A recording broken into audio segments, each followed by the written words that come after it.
ஆக்டருங்கிறது வந்து இவங்க சொல்லி இப்போ நீங்கள்லாம் சொல்ல போனால் ஐ கேன் ஃபீல். மற்றபடி இன்னும் எனக்கு அது முழுமையாக நான் வந்து சில பேர் வந்து பண்ணுற தவறுகள்னால எல்லா விமர்சனமே தவறு அப்படின்னு சொல்கிறது வந்து ரொம்ப தவறான விஷயம். இப்போ சமீபத்தில் ரப்பர் பந்துன்னு ஒரு படம் ரிலீஸ் ஆச்சு. அது யாருமே நல்லா இல்லைன்னு சொல்லுவாங்க. ஸோ அந்த மாதிரியான ஒரு படைப்பு இருக்கும்போது அதை சொல்ல மாட்டாங்க. விமர்சனங்கள்னால வந்து படங்கள் அடி வாங்குது இல்லை சார்? அது அடி வாங்குதுன்னா யாருக்கு அடி வாங்குது? ஒருத்தன் வந்து தப்பாக சொல்கிறான் அப்படிங்கும்போது அவனை நீங்கள் கண்டிக்கலாம், அவ்வளோதான் முடிஞ்சுட்டு தவிர கொஞ்ச நாள் தெரிஞ்சு போயிடும். இவன் வந்து சொம்படிக்கணும், அதிலே எடுப்பிடிக்கல, இதே வாங்கிட்டாடா, காசு வாங்கிட்டாடா, பெய்டு இதெல்லாம் எப்படி வருது, மீன்ஸ் போடுறது, கமெண்ட்ஸ் போடுறது. ரீசெண்டாக வந்து கங்குவாக்கு அப்படிதான் ஒரு பேக்லாஷ் வந்து ஜென்ரலான படத்தை இருக்கு இல்லையா, அதை வந்து கொண்டாடுவான் புரியுதுங்களா. அதனால அவ்வளோ இன்வெஸ்ட் பண்ணுறாங்க. அது தேவையானது இருக்கணும். தேவையில்லாமல் அவன் வந்து பிரம்மாண்டத்தை காமிச்சான்னா அவனுக்கு பிடிக்காது. இது ப்ரீவியூ காமிக்கும் போதே சார் அப்படின்னா என்ன அர்த்தம்னா எங்களுக்கே ஒன்றும் இல்லை அப்படிங்கிறது அர்த்தம். அவங்க கொஞ்சம் அதிகமாகவே பரப்பான்னு ட்ரம்பட் ஊதிடுறாங்க. இதுக்கு எதுக்குடா அப்படிங்கும்போது அந்த மனம் வரது இல்லையா. சொர்க்கவாசல் டீசர் எடுத்துக்கங்க, எல்லாத்துக்கும் ரொம்ப வந்து ஏய் வந்துட்டாங்க புதுசாக வந்துச்சு அப்படின்னு சொல்றாங்களா இல்லையா? யாராவது ஓட்டினாங்களா? அதை அப்படி புதுமையான விஷயங்களை எப்பவுமே வரவேற்க தயாரா இருக்காங்க. காதல் காதல் படம் மட்டும் தான் எடுப்பேன். இந்த ஏஜ்ல இந்த கேள்வி கேட்கறது. Hi, this is Deepika from red நூல். இன்னைக்கு நம்மளோட நிறைய கதாபாத்திரங்கள் அப்படின்னு மட்டும் இல்லாமல் உங்களோட டைரக்ஷனுக்கும் ஒரு தனி ஃபேன் ஃபாலோயிங் இருக்குது. பாலாஜி சார் வணக்கம், எப்படி இருக்கீங்க? வணக்கம், நல்லா இருக்கேன். சொர்க்கவாசல் டைட்டிலுக்கும் டீசருக்கும் வந்து என்னப்பா இது அப்படின்ற மாதிரி தான் இருக்குது. அதாவது அவங்க சஃபரிங்லேருந்து அந்த டோர் வழியாக வெளில வர்றது தான் அந்த ஹோல் கான்டெக்ஸ்டே. சஃபரிங் பற்றி கண்டிப்பாக பேசி ஆகணும். பிகாஸ் வந்து ஒரு மாதிரி இருட்டில் எடுத்தது அப்படின்லாம் மட்டும் இல்லாமல் ரியாலிட்டி செக், அது ஆக்சுவலி இந்த மாதிரி தான் ரியாலிட்டி இருக்குது அப்படின்னு. ஸோ கண்டிப்பாக அதை பற்றி பேசி ஆகணும் சார். இது வந்து 90s நடந்த ஒரு ஜெயில் பிரேக்கை பற்றின ஒரு கதை தான் அது. அந்த இன்சிடெண்ட்டில் இன்ஸ்பயர் ஆகி தான் இது ஒரு ஃபிக்ஷனாக வந்து இவர் அவங்க கொடுத்துருக்காங்க. அது ஈர்த்துது என்னைய. ஜென்ரலாகவே நான் வந்து ஐ மோர் டைரக்டர் தென் ஆக்டர். ஆக்டருங்கிறது வந்து இவங்க சொல்லி இப்போ நீங்கள்லாம் சொல்ல போனால் ஐ கேன் ஃபீல். மற்றபடி இன்னும் எனக்கு அது முழுமையாக நான் வந்து இல்லை வரல. இப்போ அவங்க வந்து இப்படி ஒரு கற்பனை பண்ணியிருக்காங்க. குக்கர் அப்படிங்கிற பாத்திரத்தில் நான் நடிச்சிருக்கேன்.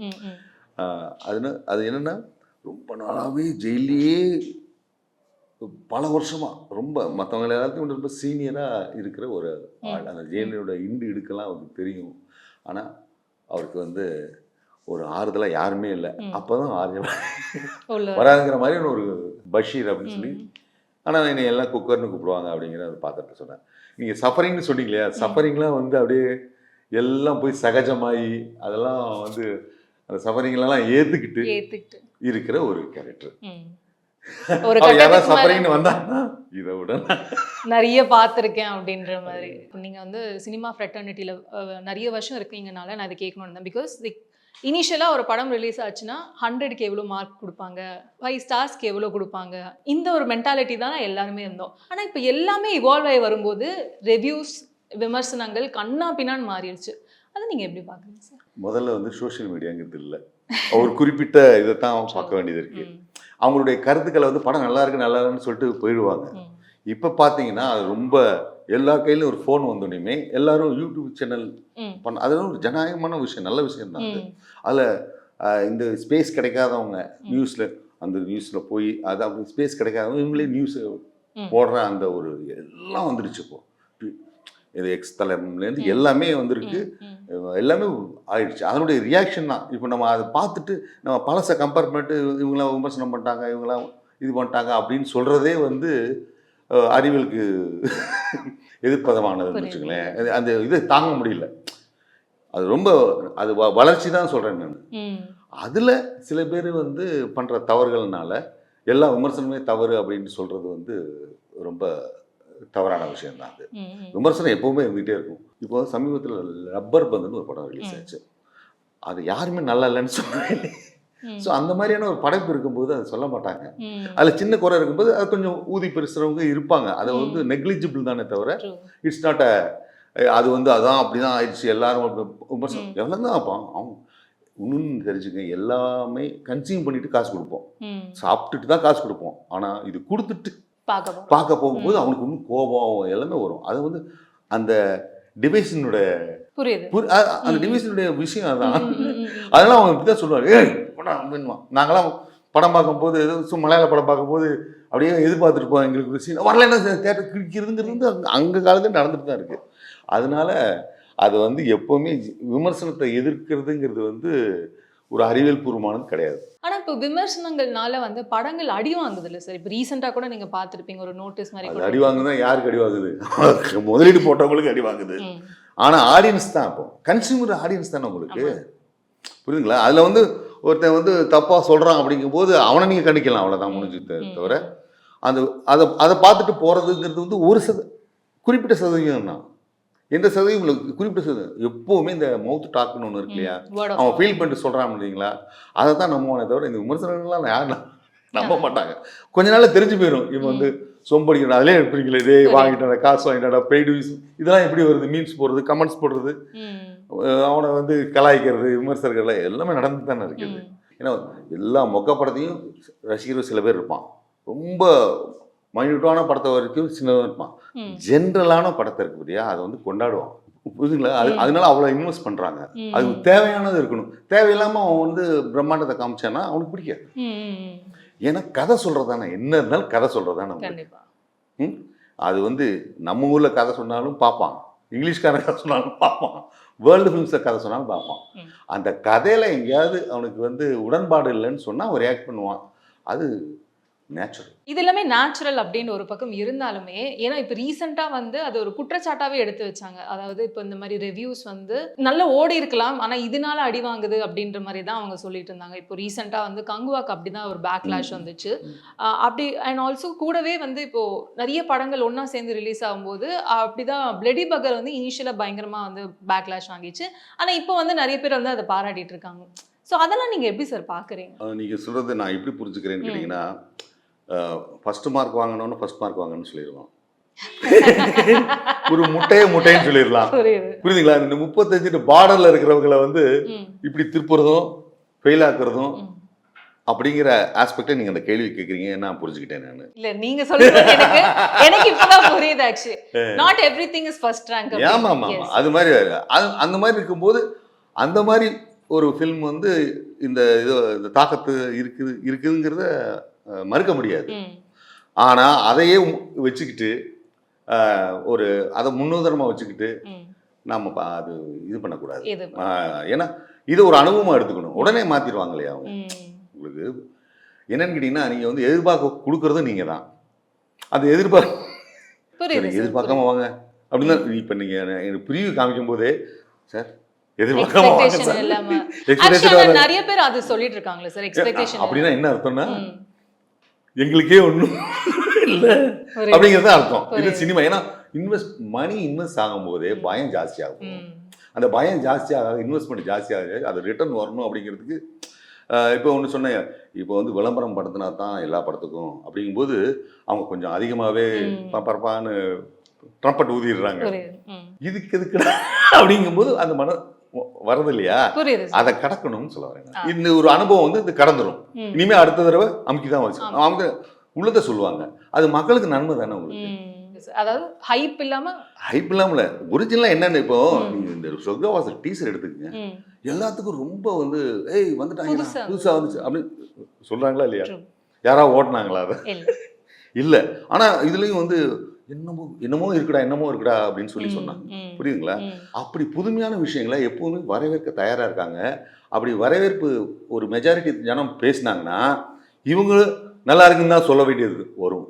இதுதான் ஒரு ஆர்ட்டினுடைய ஒரு தன்மை. இப்போ ஒரு பக்கம் தமிழ் சினிமா வந்து எல்லாமே எவால்வ் ஆயிட்டு இருக்கு. இப்போ என்னன்னா ப்ரீ கோவிட் போஸ்ட் கோவிட்னே வந்து இப்போ எல்லாமே மாறிட்டு தான் இருக்கு. இப்போ வந்து பிளாட்ஃபார்ம்ஸ் நிறைய ஆயிடுச்சு, நிறைய பேர் இப்போ எல்லாமே பண்ண ஆரம்பிச்சுட்டு இருக்காங்க. ஸோ அதை நீங்கள் எப்படி பார்க்குறீங்க சார்? அண்ட் காம்படிஷன் ஒரு மாதிரி ஹெவி ஆகிட்டு இருக்கோ அப்படின்னு என்னைக்காச்சும் உங்களுக்கு தோணிருக்கா? முதல்ல இந்த சிசிடிவி கேமரா, இந்த மாதிரியான இந்த டாக்குமெண்ட்ரிஸு, இதெல்லாம் வந்து எங்கே பார்த்தாலும் கிடைக்கிற ஒரு தன்மை வரும்போது, நீங்கள் பார்த்தீங்கன்னா முந்தி வந்து சினிமா நடிக்கும்போது வந்து சினிமாவில் தான் அந்த துப்பாக்கியெல்லாம் சுடுறது, சத்தம் கேட்குறது, இதெல்லாம் வந்து அதில் காமிச்சா தான் அவங்களுக்கு தெரியும். ஆனால் நீங்கள் தட்டினா எல்லாமே இருக்குது. அதனால அவனுக்கு வந்து அது ஃபெமிலியர் ஆகுது. இப்போது நீங்கள் ரொம்ப ரியலிஸ்டிக்கான கதை சொல்ல வேண்டிய ஒரு கட்டாயத்தில் எல்லாருமே இருக்காங்க. அந்த ஸ்பேஸ் இருக்கும்போது, நிறைய இருக்கும்போது அது வந்து புது புது விதமான வேணாம், இந்த படம் வேணாம், வந்து இந்த மாதிரி லவ் மட்டும் வேணாம், வந்து இந்த எடுப்போம். இதில் லவ்ங்கிறது ஒன்றும் இல்லை, ஒரு ஜெயில் நடக்கிற ஒரு incident, real incident. Real incident எடுக்கும்போது வந்து ஒரு ஒரு இது இருக்கும் தெரியுமா, அத்தன்டிசிட்டி இருக்கும் தெரியுமா, இப்படி இருந்தாங்க இதுலேருந்து தான் நம்ம கற்பனை பண்ணுறோன்னு ஒரு ஆத்தன்டிசிட்டி. அந்த உலகத்துக்கு இப்போ எல்லாம் வராங்க. ரொம்ப வந்து இந்த இளைஞர்கள் வந்து எல்லாமே வேர்ல்டு ஃபிலிம்ஸ்லாம் உள்ள பார்த்துட்டு தான் வராங்க. இல்லைன்னா பழைய சினிமா பார்த்து பழைய எடுக்கிறவங்க, ஏற்கனவே ஓடின படத்தை பார்த்து அது இல்லாமல் ரொம்ப ரொம்ப ஆரோக்கியமாக இருக்குது. ரொம்ப அந்த காம்படிஷன் தேவை. அப்போ தான் அது எது நல்லதுன்னு தெரியும் உங்களுக்கு. இப்போ இந்த சொர்க்கவாசலில் இந்த இதை டீச்சரை கண்டுபிடிச்சி எல்லாரும் உண்மையிலே, நான் என்னோட எக்ஸாஜரேட்டிங், அந்த கமெண்ட்ஸ்லாம் கீழே பார்த்தீங்கன்னா, டேய் வந்துட்டாங்கடா, என்னமோ இருக்குடா அப்படின்னு சொல்கிறாங்க இல்லையா. அப்போ அவருக்கும் இப்போ இந்த ப்ரெஷர் இருக்கும் இல்லையா. அதில் தான் ஃபஸ்ட்டு அவர் எடுக்கும்போதே இந்த டீச்சரை தான் எடுத்தார். அதுக்கப்புறம் ஷூட்டிங் போனார் சித்தார்த். அதனால் இது வெற்றி பெற்றதில் ரொம்ப சந்தோஷம். இந்த இந்த எதிர்பார்ப்போடு அவன் வருவான், ரொம்ப அந்த ஆடியன்ஸ் வருவான். இது வந்து சரியான ஒரு அளவு அப்படின்னு நான் சொல்கிறேன், அப்படின்னு நான் நினைக்கிறேன். ஓகே, ஆக்சுவலி அவர் வந்து ஒரு இன்டர்வியூவில் வந்து ஒரு மாதிரி லைட்டாக பயந்தார் அப்படின்னு சொல்லணும். ஏன்னா நீங்களும் ஒரு டைரக்டர், ஆர்ஜே பாலாஜி சார் ஒரு டைரக்டர், செல்வா சார் ஒரு டைரக்டர், அவங்களெல்லாம் வந்து என்னன்னு சொல்கிறது, பேசிக்லி உங்களை கன்வின்ஸ் பண்ணுறது வந்து ஒரு பெரிய டாஸ்க்காக வந்து அவர் ஃபீல் பண்ணார். அவர் அந்த இன்டர்வியூ பார்த்தீங்களா? லைக் ஆஸ் அ டைரக்டர் நீங்கள் அவரை கொண்டு போகிற விதம் அப்படின்லாம் நீங்கள் எப்படி பார்த்தீங்க? அதனால என்னால் புரிஞ்சுக்க முடியுது, டைரக்டருங்கிறது தான் மெயின். இப்போ நான் டைரக்டருங்கிறதால அந்த கதைக்கு அவர் தான் டைரக்டர் தவிர நான் டைரக்டர் இப்படிங்கிற தெளிவான எல்லா டைரக்டர்ஸுக்கும் இருக்குது. இப்போ ஆர்ஜே பாலாஜிக்கும் இருக்குது, செல்வாக்கும் இருக்குது, எனக்கும் இருக்குது, எல்லாத்துக்குமே இருக்குது.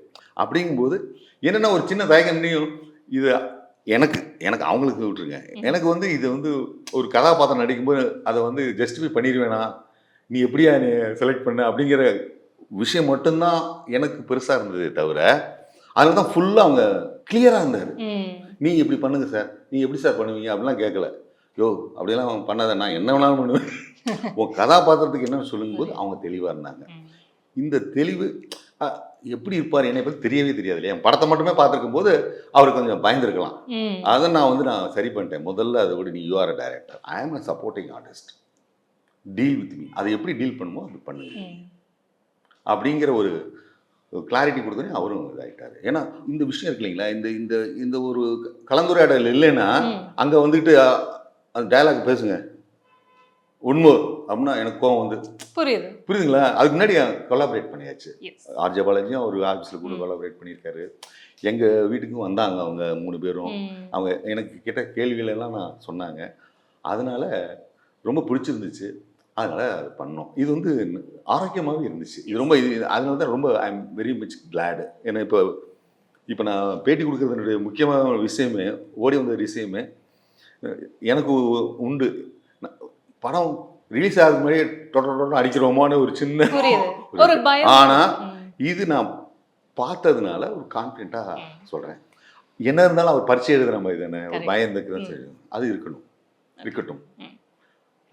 அது இருக்கணுங்கிறது நானும் வந்து கம்மர் கிராஸ் பண்ணிக்க, எவரிபடி கம்மர் கிராஸ் பண்ணிட்டாங்க.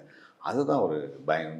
ஆக்சுவலி இது டிஃப்ரெண்ட்டாக நான் இதை கேட்கலான்னு அது ஒரு செக்மெண்ட்டாகவே வைக்கலாம். உங்கள் மைண்டில் வர ஃபர்ஸ்ட் தாட்ஸா அப்படின்ட்டு, இந்த வார்த்தையை கேட்கும்போது அப்படின்ட்டு எடுத்தோடனே அவார்ட்ஸ் அப்படின்ட்டு நான் இப்போ சொல்லும்போது உங்களுக்கு ஃபர்ஸ்ட் தாட்ஸ்ன்னு ஒன்று இருக்கும்ல சார்? அவார்ட்ஸ் அப்படிங்கும்போது ஃபஸ்ட்டு மக்கள், ஏன்னா சினிமா டிவைஸுங்கிறது வந்து எல்லாருக்குமான, படித்தவன் படிக்காதவன் எல்லாத்துக்குமான ஒரு டிவைஸ். அதனால் பீப்புள் அவார்டு அதுதான் இம்பார்ட்டன்ட். அவங்க பெரும்பாலான ரசித்தாங்கன்னா ஆட்டோமேட்டிக்காக இதில் எந்த பெரும்பான்மை ரசித்தாங்க அப்படிங்கிறத ஸ்கேல் வச்சு தான் அவங்க அவார்டே கொடுக்குறாங்க. இந்த வெற்றிக்கு காரணமே வந்து அந்த கிரிட்டிக்கில் பீப்புள் தான். அதனால எனக்கு டக்குன்னு அவங்க தான் ஞாபகம் வருவாங்க. ஏன்னா வெறும் அவார்டுன்னு சொன்னால் அது அல்ல, அதுக்கு ஏன் இன்டர்பிரேஷன் கிடையாது. என் இன்டர்பிரேஷன் திருப்பியும் லப்பர் பந்து சொல்கிறேன், தியேட்டர்லேயும் நல்லா ஓடிச்சு, கிரிட்டிக்கலி அக்ளைம் செம்மையாக இருந்துச்சு. எந்த விமர்சனம் ஒரு குறை கூட சொல்ல முடியாதது தான் அவார்டு படம். அது அவார்டு படம் ஆல்சோ, ஓடுற படம் ஆல்சோ. சினிமாங்கிறது ஓடணும். சார் நீங்கள் நேஷனல் அவார்டு வாங்கிட்டு பீப்புளோட ரெக்கக்னேஷன் தான் ஒரு பெரிய அவார்டுன்னு சொல்லும்போது இட்ஸ் லைக் வாவ் அப்படின்னு தான் சொல்லணும். ஆமாங்க, நான் வந்து நான் போலீஸ் ஆஃபீஸராக இருக்கேன், என் உழைப்பில் ஒரு எஜுகேஷனை செஞ்சுட்டு பண்ணுறேன், ஒரு டாஸ்க் கொடுக்குறாங்க, அது அந்த அதுக்கான அவார்டு கொடுக்குறாங்க. அப்படிங்கும்போது அந்த அவார்டுக்காக செஞ்சேன், அந்த போலீஸ் அந்த அவார்டுக்காக செஞ்சேன்.